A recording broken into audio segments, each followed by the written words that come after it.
हर बार जब हमारे घर के मुख्य दरवाजे पर दस्तक होती, पापा जोर से चिल्लाते, स्टेल्थ मोड। और फिर हमारे पास सिर्फ 30 सेकंड होते थे पूरे घर की हर लाइट बंद करने के लिए। मैं और मेरा भाई बिजली की तरह अलग अलग कमरों में दौड़ पड़ते। कोई स्विच ऑफ करता, कोई टीवी का प्लग खींचता, कोई पर्दे बंद करता। बाहर से एक आदमी लगातार दरवाजा पीटते हुए चिल्लाता रहता, मुझे पता है तुम अंदर ही हो। जैसे ही पूरा घर अंधेरे में डूब जाता, ना कोई आवाज करनी होती, ना हिलना डुलना, ना खिड़की से झांकना। हम बस चुपचाप बैठे रहते जब तक पापा की उल्लू वाली आवाज नहीं सुनाई देती। वही हमारा संकेत था, खतरा टल गया। कभी 5 मिनट लगते, कभी पूरा 1 घंटा।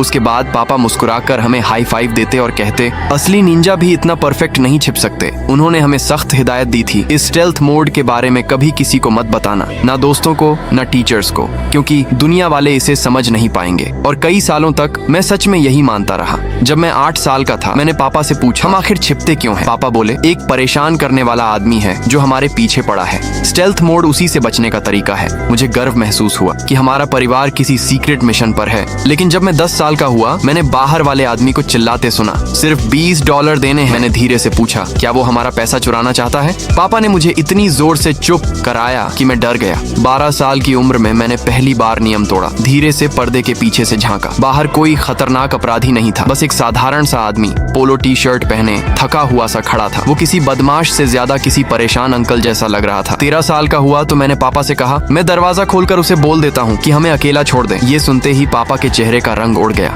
उन्होंने घबरा कर कहा, तुम ऐसा बिल्कुल नहीं करोगे। उसी दिन पहली बार स्टेल्थ मोड मुझे खेल नहीं लगा। 15-16 साल की उम्र तक ये सब कम हो गया था। लेकिन जब भी वो आदमी आता, पापा पर्दे के पीछे से झांकते हुए अपराधी जैसे लगते। माँ बस सोफे पर बैठकर सिर हिलाती और धीरे से कुछ बड़बड़ाती रहती। फिर एक दिन मैं 17 साल का था और घर पर अकेला था।